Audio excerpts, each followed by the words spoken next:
Welcome to part 9, our final part for the Holiday Baubles Crochet Along. We are going to be joining all our pieces together and putting on the border and then being able to enjoy our finished work. Now just a note about blocking before we begin. Some of my large squares don't seem to be quite flat. I have found as I was joining my panels together, my squares together, that worked its way out as I joined them together. If you prefer, you may block your squares. You may wish to do that before you do the join together if you really want to make sure they're all the exact same size and flatness. Like I said, mine tended to lay flat and even after I joined my pieces together. So that's a personal preference. Some of you may wish to wait until the very end and block the entire blanket at that point. We're going to join our squares together to form panels. So you first want to lay out your ornament squares, and they are numbered here. So week 1 are in these places, week 2, and so on. So you can do that right now to lay out your squares, and then add the large squares beside them to form a panel or a strip. So we'll be joining the squares into these panels to start. So you can't see mine laying out here, but I have my 3 large squares ready with my star square and then 3 large squares on the other side. So if you remembered when we fastened off our squares, we left a long tail for joining. We're going to be using those tails now to join our pieces together. If you forgot and cut your yarn shorter, you can just add a new piece of yarn to do this join. And I'm going to show you just a couple methods of doing it. So the written pattern tells us to use a whip stitch join. So that's putting the long tail, threading it through a darning needle and sewing our squares together. I'm also going to show you how I do it with a slip stitch join and a crochet hook. So our first step is taking our square, and I'm going to be showing you on the star square. When we fastened off the large squares, our long tail will be at the corner already. So that is ready to use. On the ornament squares, the finished end is in the middle of the side. So we need to get that to the corner. You can thread it onto your needle and work through the back loop only to carry it through to the corner. I like to use my crochet hook, so I turn my square to the wrong side, insert my hook in that back loop or that loop that's closest to me of the next stitch, and pull the tail through. And then I just work through each of the stitches, pulling the tail through until we get to the corner stitch. So remember, on the ornament squares, that corner stitch is the half double crochet.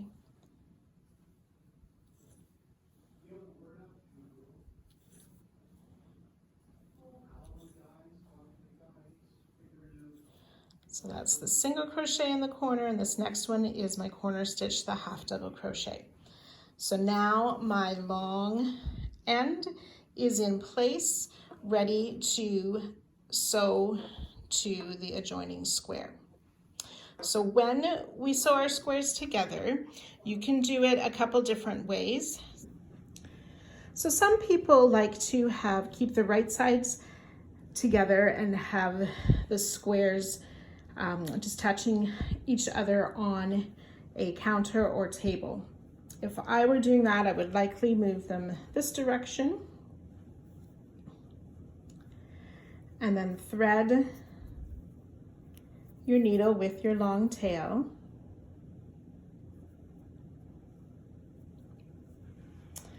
And then just begin working back and forth. Now I find it easier to have my right sides facing, so I'm going to fold this one over top, and then I just hold my 2 squares like this. Now you will notice I haven't sewn my ends in yet. When I work videos, I don't sew my ends until I'm finished in case I need to go back and fix something, but you will find this much easier to have your ends sewn in. So we're just going to go from our corner stitch on the ornament square through to the corner stitch on the large square.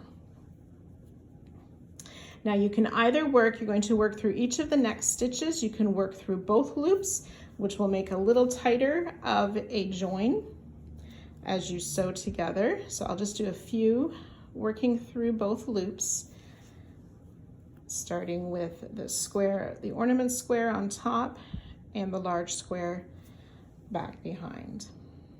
I'll do one more here, then I'll just open this up so you can see what that looks like. So it's a very snug join. You don't see any seam as we've joined those together.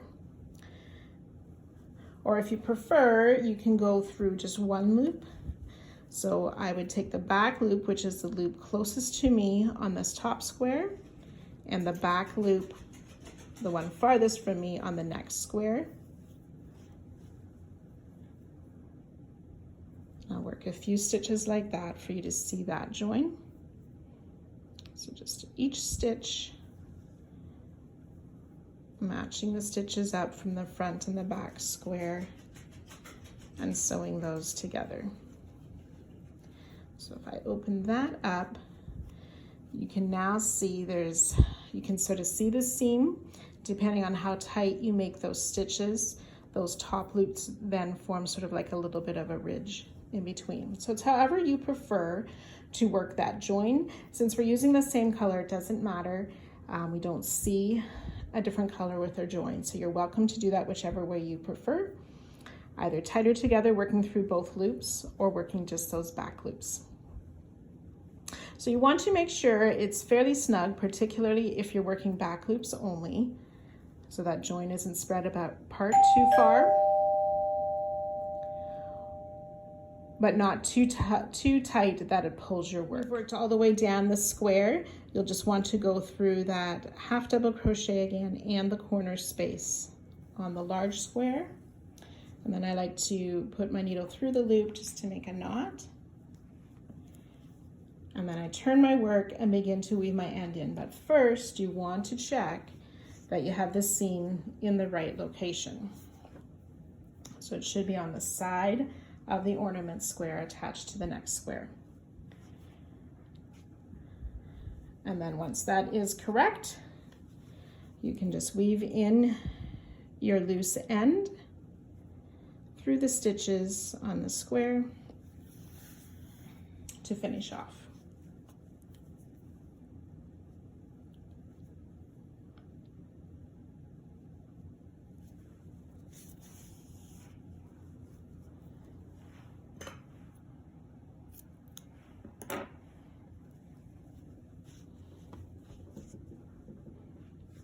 And then you would just continue to join your squares together for those entire panels.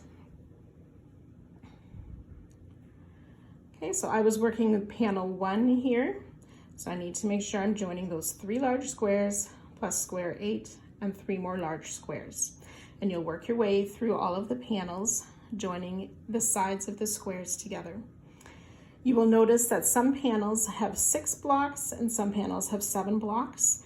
After we have these panels ready, I'll show you how we will arrange those and line them up, and then add the missing pieces to those shorter panels.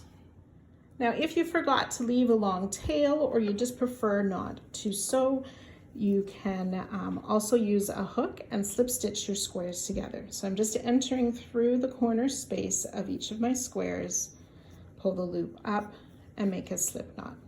Now I like to use those back loops again, so the loop closest to me and the loop farthest away, and my squares are held with the right sides together, and just making a slip stitch. You can do the same technique going through both loops if you prefer a little bit of a tighter join. And again, with this slip stitch join, it is a little bit tighter. Some people need to go up a hook size, or just be careful to keep your slip stitches a bit loose, not loose and sloppy, but not pulling your work too tight. So if you prefer, as I said, you can do the slip stitch join with a hook as well. And again, I'm using the back loops. You can insert under both loops of both of the stitches for a little closer join. So I'll let you work through joining all your panels together, following that chart. So we have the correct ornament square in the right panel and the right number of large squares joined to that. And I'll meet you back here once you have those panels joined.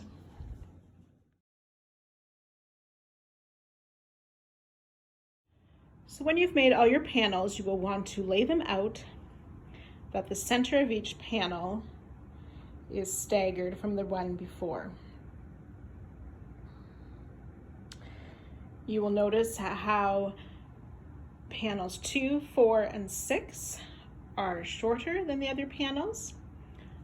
On panel 4 and 6, I've already added what are called the extensions to help them be the same length as the other panels. So I will show you now on panel 2 how we're going to make those extensions. So panels 2, 4, and 6 are shorter than the other panels. When we place them together, we need to make these little extensions at either end of panels 2, 4, and 6, so that they are the same length as all our other panels before we can join our panels together. So to work the extensions, on this side of the panel, we will join our yarn with the right side facing and work across this end in rows. And then on the other end of the panel, we'll join at this corner with right side facing and work the rows back and forth there.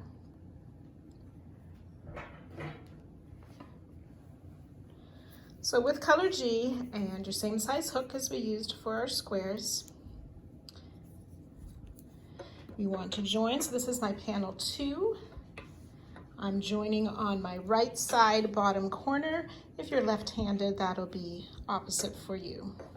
So I'm just going to join in the corner space with the slip stitch and chain 2 and double crochet in the next stitch. This chain 2 and double crochet counts as a double crochet 2 together. Then we'll double crochet in each stitch across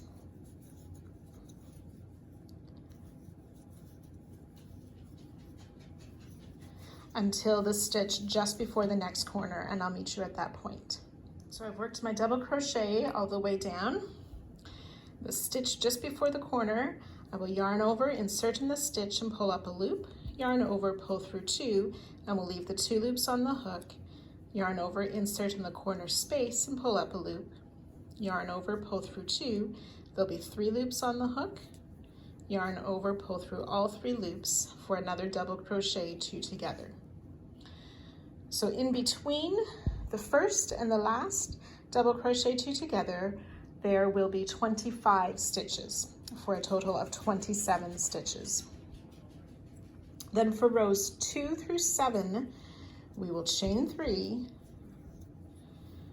and turning our work, working with wrong side, we'll just double crochet in each of the stitches. So the chain 3 does count as a stitch, and we'll double crochet across for a total of 27 stitches, and we'll just repeat that until we've made 7 rows for our extension.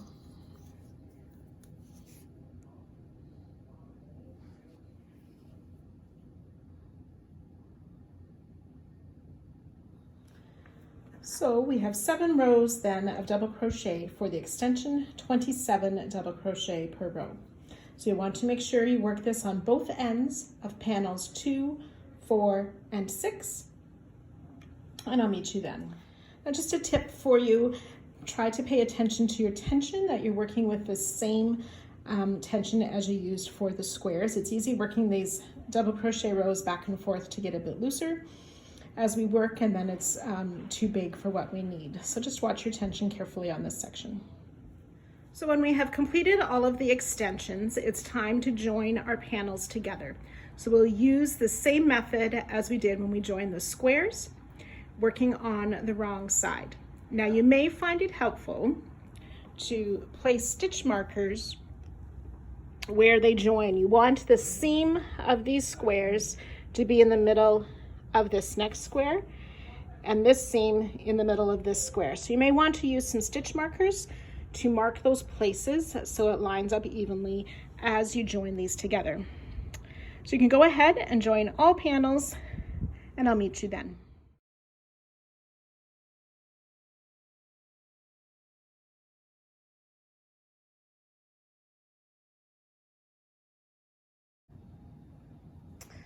So once we have all of our panels joined together, we are going to put one round of border around this section of our blanket. Now, the pattern calls to use our color G. For the sake of the video, so you can see a little bit more clearly, I'm using one of my other colors to work this round, but the pattern calls for color G. We'll start in the top right corner with a single crochet. We'll place 2 more single crochet in that corner space. And then we'll just work a single crochet in each of the stitches across.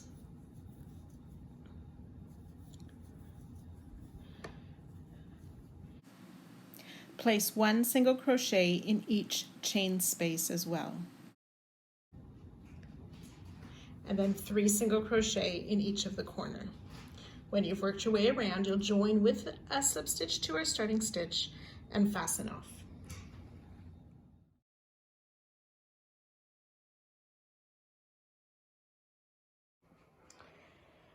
So now we're going to switch to working with our smaller squares for a bit. We want to join them into 2 strips of 12 squares each. So again, in the written pattern, you will find the diagram of the strips and the colorway to follow. So one will start with color D, E, C, A, B, and so on. And the other one will start with color F, B, A, and so on. So you can join these together in the same way that we joined our other pieces together with that whip stitch. So using the long tail,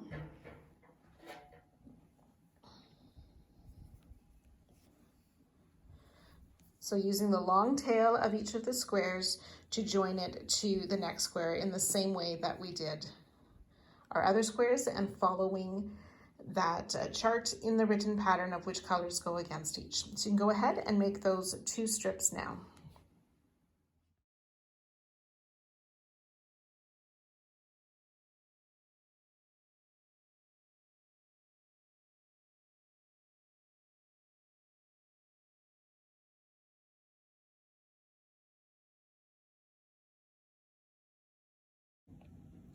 So once we have our small squares joined together in the strip, we're going to attach it to our main blanket. So I am working across the bottom of my blanket right now, and I have my strip laid out in the correct order of the squares as they're to be placed along the bottom, following that chart that I showed you earlier.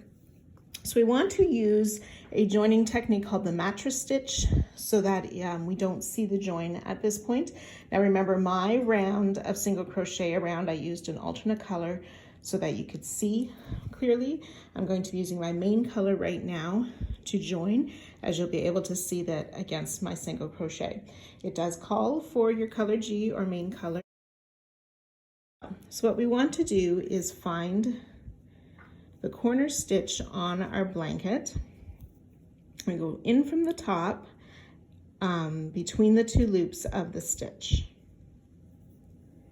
and out the next stitch.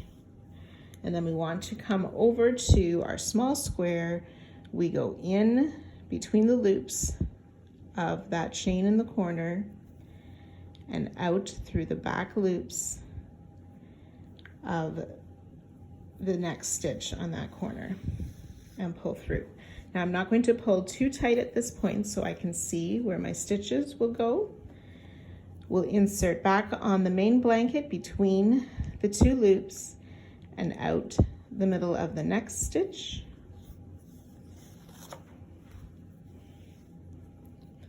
And then back over to your small square. And again, I'm going to go between the 2 loops of the stitch and then out the next. Sorry, I need to insert in the same stitch that we used before and out the next stitch and pull through. And we're just going to keep going back and forth between the pieces in this manner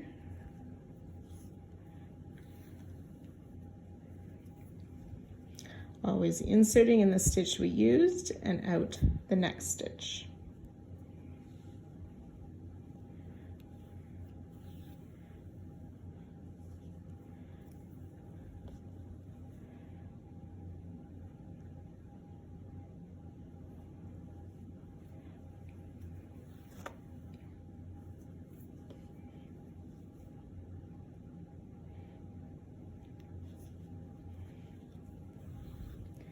And then every so often, after you've done several stitches, you can tighten up those stitches. And then as you can see, once we tighten up the stitches, you will not see our joining color, and it'll be a nice clean join. So you can go ahead and work that all the way through.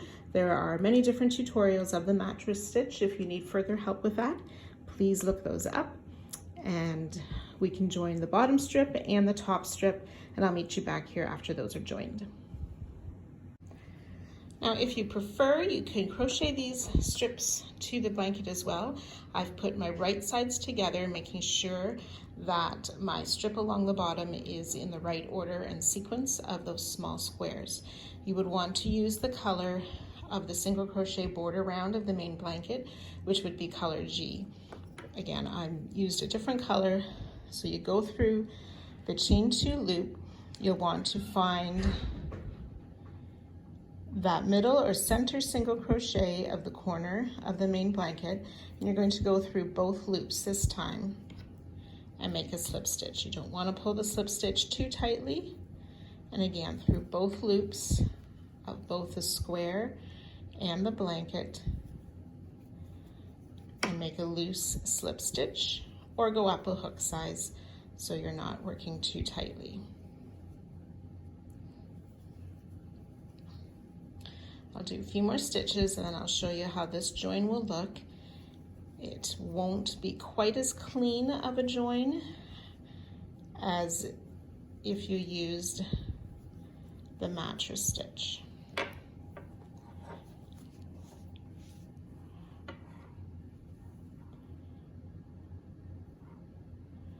Okay, so whichever method you prefer, you can go ahead and join your pieces now.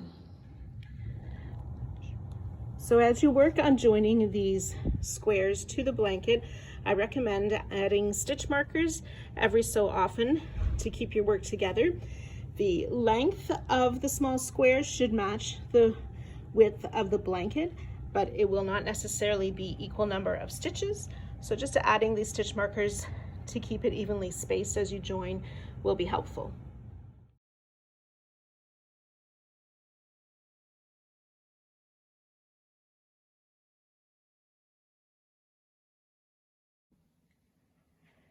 Now that we have our small squares joined to our main blanket, we are ready for the final section of this blanket and ready to enjoy our holiday baubles. We're going to use color A. We'll be working a 2-round border of simple single crochet. So you can join in any corner. I'm going to be doing the top right of mine. For those left-handeds, that will be reversed. So insert in that corner space, pull up a loop, and make a single crochet to start round 1 of the border.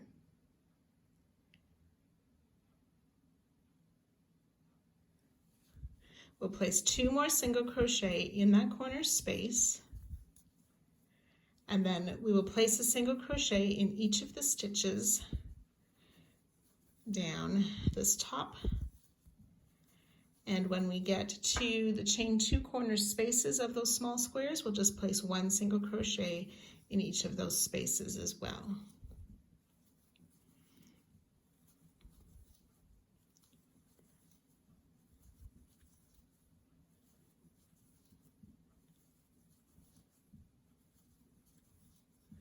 Single crochet in the chain 2 corner space, and single crochet in the next chain 2 corner space, and continue working single crochet in each stitch.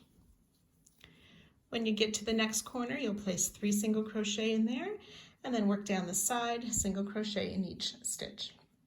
And continue that all the way around, joining to our starting single crochet at the end of this round.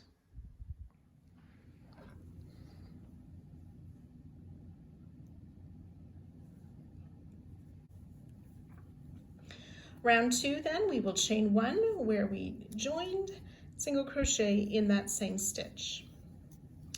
Then in the next stitch, which should be the middle or the corner stitch of that group of 3, we will place 3 single crochet. 1, 2, and 3.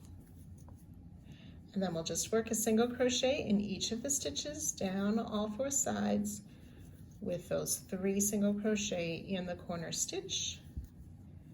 Once you've worked your way around, join 2 our starting stitch and fasten off and enjoy.